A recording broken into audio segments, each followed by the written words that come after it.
set that to the side. All right, what's up, guys? TechTube here, and here's my new engine. This is probably version 4, and I'm excited to say that we have 2 cylinders, 2 pistons, 2 valves, one, or 2 cranks, I don't know, whatever. And it's a bit rough. It's kind of weird the way it works. It seems rough like that, but it runs pretty good actually. And it's kind of the upper limit of Lego, so some of the rotation's a bit choppy, but if you kind of pick up the speed, might be due to a buildup of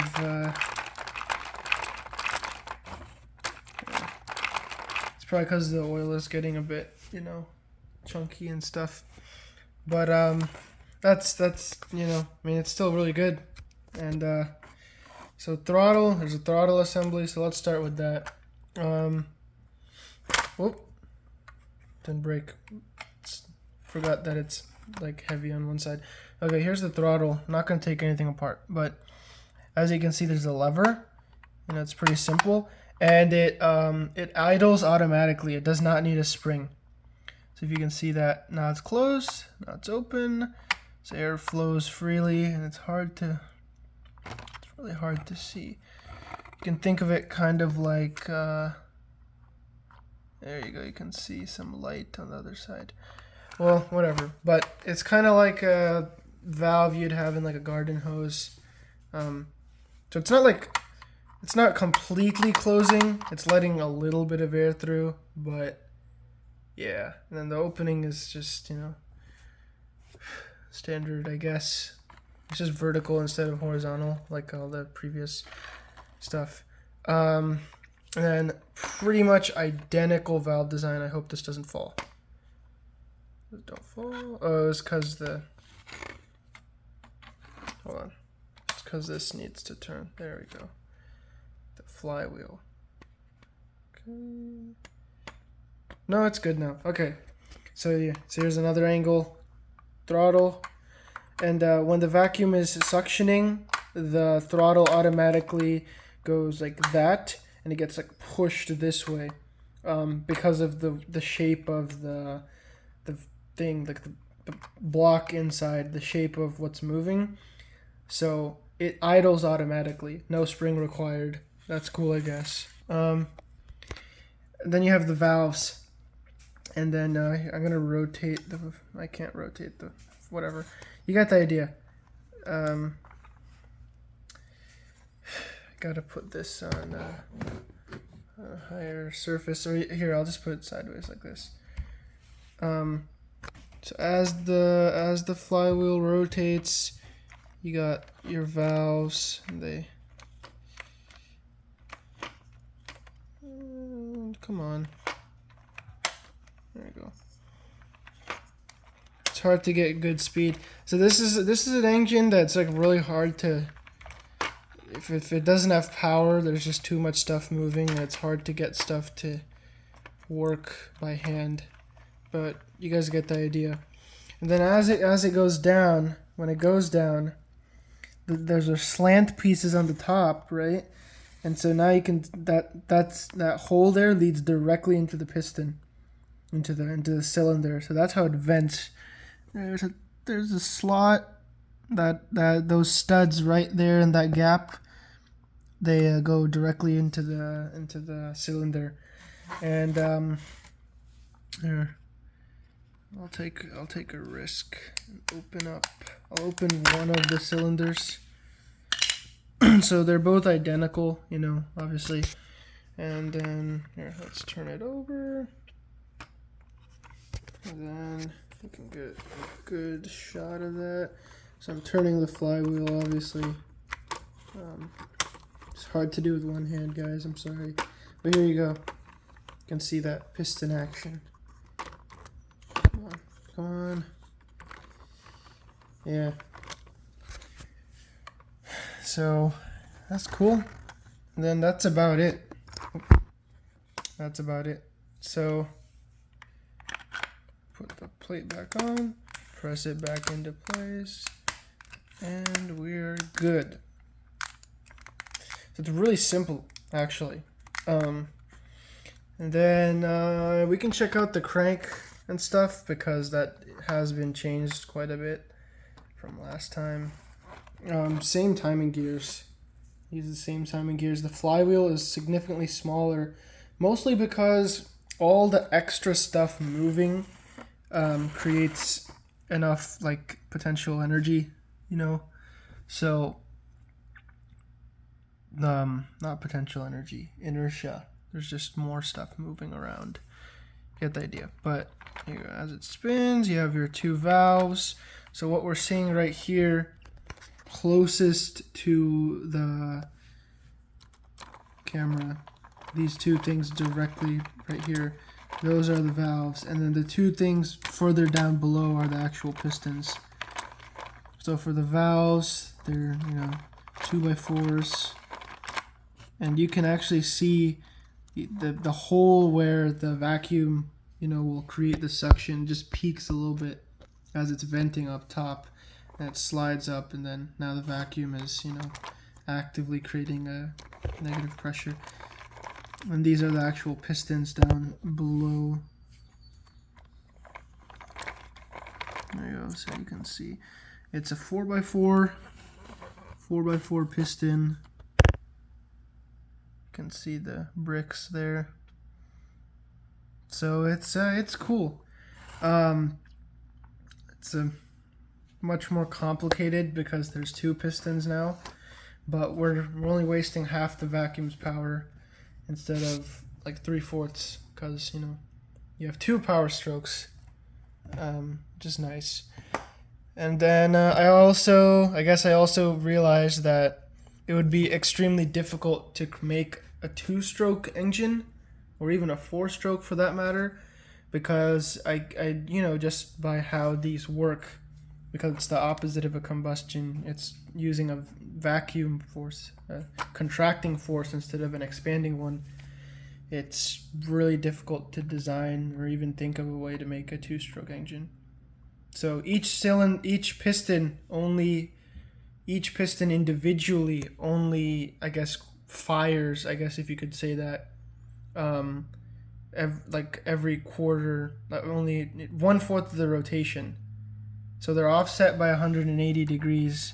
I mean, if you look at the valves, you can see how they're on opposite ends of the crank. So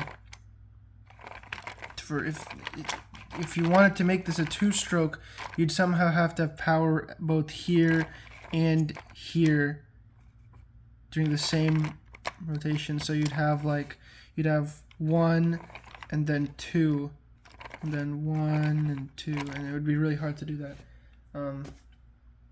Whatever. But yeah, so I gave up on that. I just decided to add a second cylinder instead, which is it's easier to do. Yeah, I don't think I have enough pieces for 4 cylinders. I've already really cut it short with 2, because this is actually a lot of Lego. I don't even have that much to begin with, so 2 will have to do for now. But yeah, it's pretty cool. So I am going to run this again, and then we can just throttle it, and maybe you can hear it hum. The vacuum, I have this filter, and if I take it out, I get extra horsepower. What am I saying? I get extra suctioning power, but it also makes it louder. So just saying, it won't have as much RPM as the intro, but you guys can actually hear it make noise and stuff. So all right.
So something else that's happening with this particular setup is it turned off there because it was vibrating so much, and then the hose contracts a lot and it like changes shape, so it dragged it over and then it leaked. The seal wasn't strong enough, so gotta pull the tire out, and then when you turn it on, the tire gets sucked back to the brim, but it creates like this great seal. So I have to do this again. So.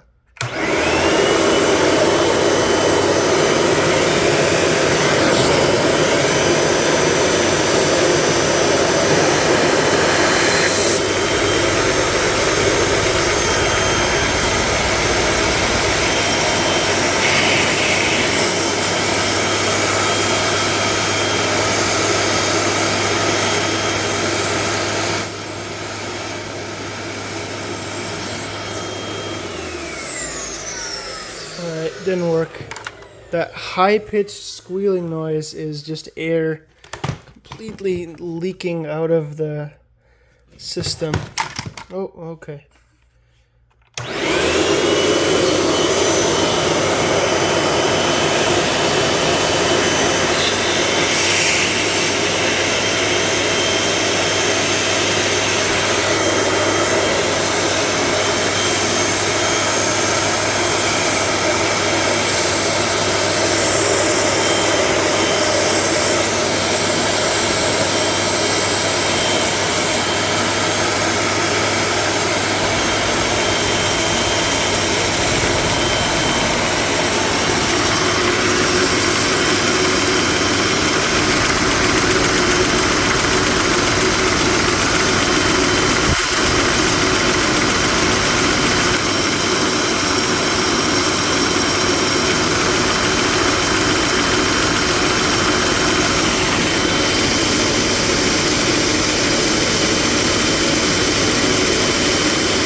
Well, okay. If you guys like that, definitely like and subscribe, because I'm probably gonna make